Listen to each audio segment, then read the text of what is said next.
are here with Amin today, Amin DK, better known as Nad Boy or Bobo.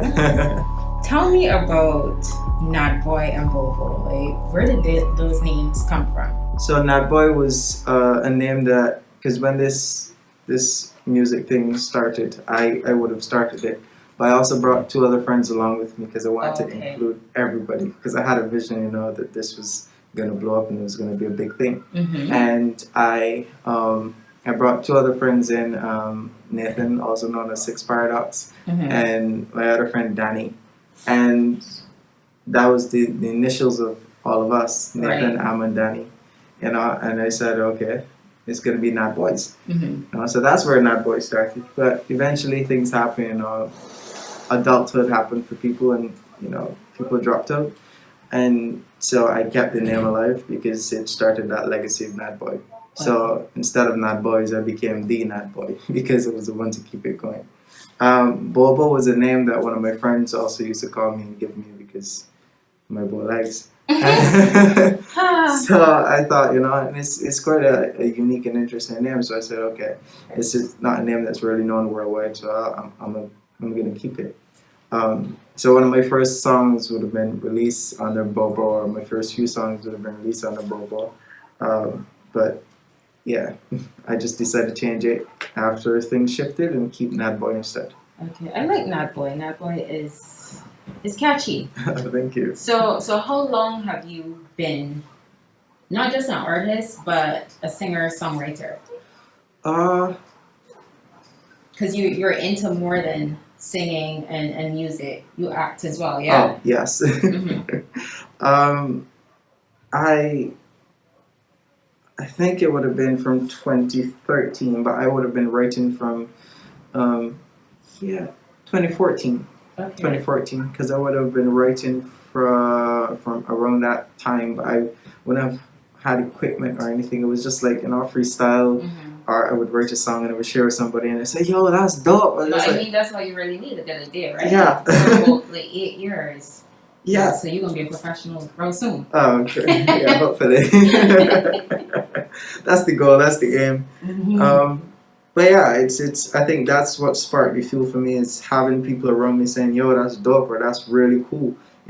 I should put that out, but I had no idea how to put out music. With all these laws and people being sued, and and I was just like, I didn't have money to buy any beats or anything. I had no one to really push me and say, "Okay, come in the studio. I could hook up some beats for you," or anything. So I just kept on writing.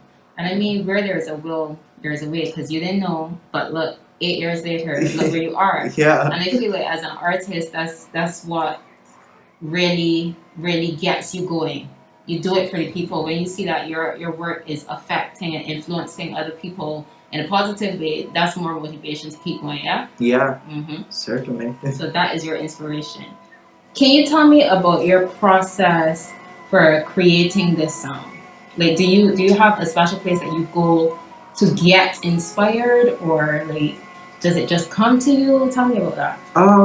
Well, my process over the years have changed. I think with every artist, especially a songwriter, it changes. Before it used to be like just like Wild Boys, because I think I was influenced by MGK and his flow, and it was like you smoke or you drink something, and that's how they tell you good music comes, because most artists they sip on lean and go to quote unquote that place. But I realized that kind of music only brought one style for me, and I said, okay, I want to see where my mind can go. I want to tap into something else and see what else I have inside of me to bring that out. And I just started looking at my life. I started looking at things around me, and I think it was one of my heavy inspirations in music, or it is Lil Wayne. And I just love the way he writes his music and how he speaks about things and how real he is. Also J. Cole and Kendrick Lamar, like those people are who really influenced me and course my music and how it is today. And I started looking at things differently. I started writing about myself instead. I started writing about my life, and I realized by writing about myself and my life, that also caused people to really connect with my music on a different level and say, okay, this is what I want to do. And I always, from there, even now, I try to find new ways in how I can not only make myself better, but how I can make my music better. Because art is just living. Yeah. Okay, so tell us about this song. What is the name of the song? This song is called Risk. Risk. Yeah. Wow. Okay, so you went through something in life where you had to take a risk. Definitely. I think most of my life has been a risk. When I really stopped and I look at it, it's been a risk for everything in every position that I have been in. It's been a risk. I always had something to lose, whether it be a relationship, friendship, time, or resources, a bridge. It had always been something. And at the end of it, it was just like trusting the Creator, trusting the universe, trusting God, and knowing, okay, it's gonna work out. Even though it seems terrible now, it seems like everything is falling and London Bridge is totally destroyed. It's just like, okay, it's gonna work out for the best. It's gonna be better. I absolutely love that. Okay, so I'm excited about this. I want to know, when is it launching? When is the song coming out? Pre-order for this song is going to be on iTunes and Apple Music on the 18th of this month, but the song is going to launch fully on July 7th. Okay. So June 18th is ready for pre-order, and July 7th is when it's going to be launched. More the like official date. Yes. Okay. This is just another part of life. You gotta take it if you wanna survive. Risk is just another part of life. You gotta take it if you want to survive. Biggest risk I would have taken in life would have been, I don't know, like. First of all, following your dreams. Yeah. It's a huge risk for an artist. Definitely, because for me, it's just I've given up a lot of things. Like, I had arguments with my mom. She's just like, "Why are you still acting? Why didn't you go and find a job?" Because that's a stereotypical thing. You come out of school and you go straight into work. But yeah, that's also how you die. That's also how you fall in trouble with society, because you're not living your dream. And it's hard because no one really talks to you about a dream when you're in secondary school. It's all about all these subjects and pushing that work.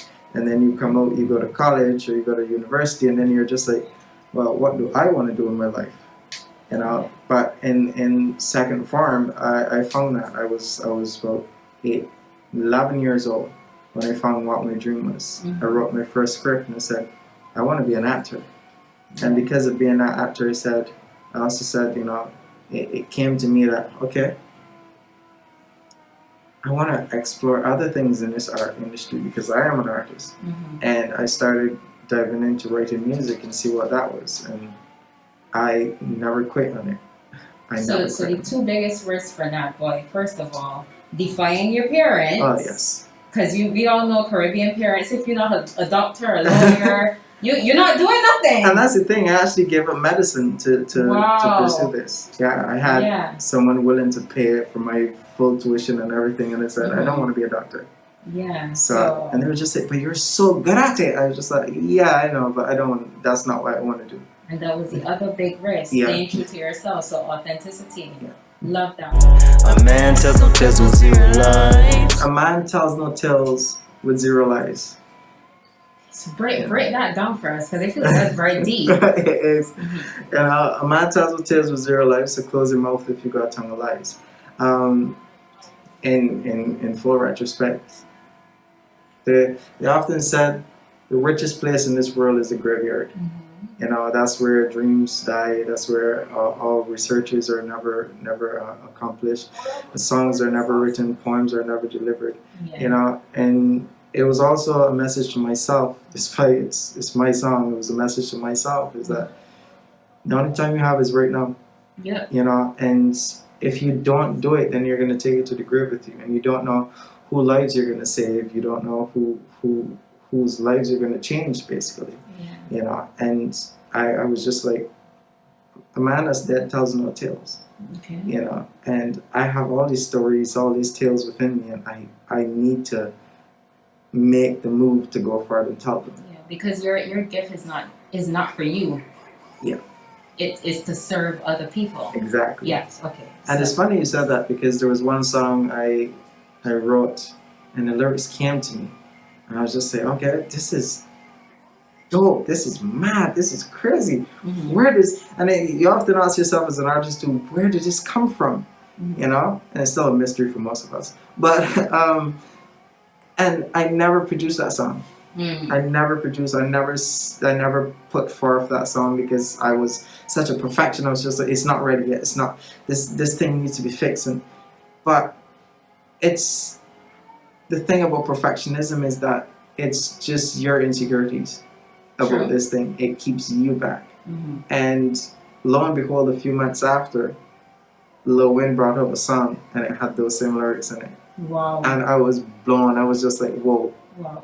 that's my lyric. You You know? are definitely connected. Okay. Yeah. But it also says, you know, the universe has a will and a way. You know, if it something needs to be done now, and it Mhm. comes to you, you don't take that step to get it out, it's gonna go elsewhere. You know, because it's just energy. As fast as it comes is as fast as it goes. They said I love you daily, but they ain't not your bros. You take 'em out to dinner, but you the never chose. Snakes on my lawn, but I always keep 'em close. As fast as it comes is as fast as it goes. What comes so fast and what goes so fast? Opportunity. Okay.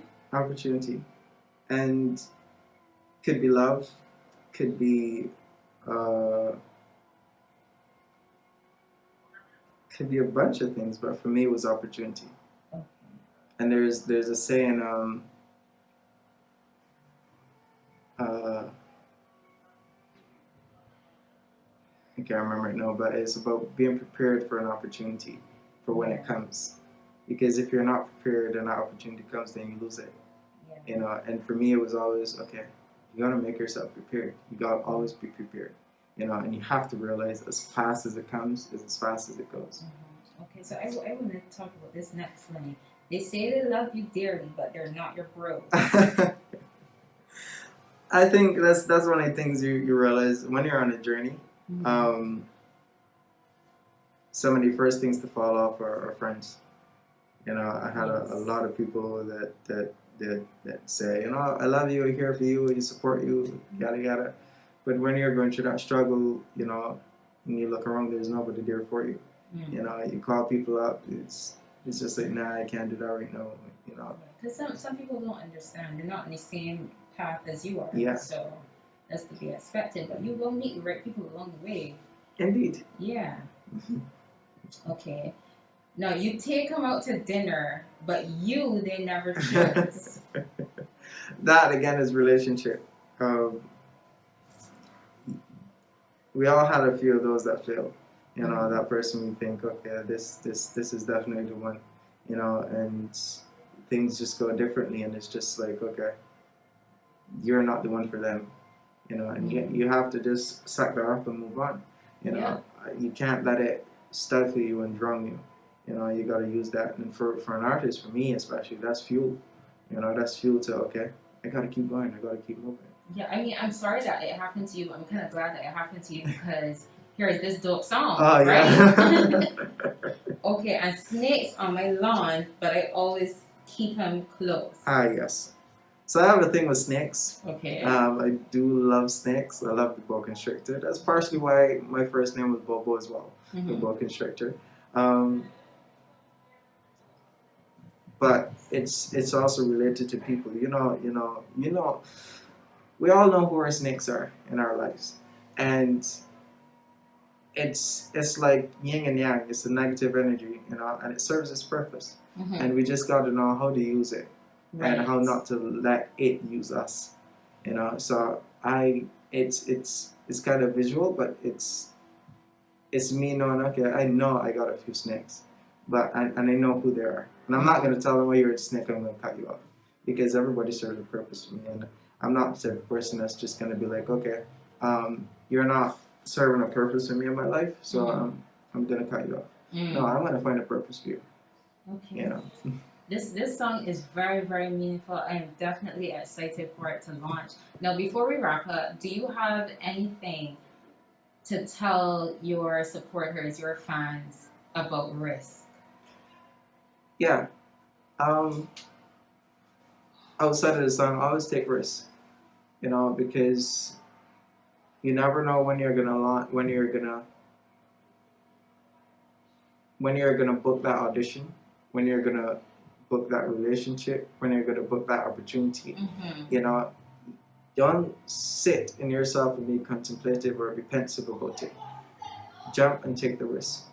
I love that. Well, N.A.D boy, go home. Amen. Thank you so much. I wish you the best of luck with this launch, with your career. Cannot wait to see what comes out next after this song. Can't wait to see you in movies, music. I am rooting for you. Thank you so much. Oh, thank you.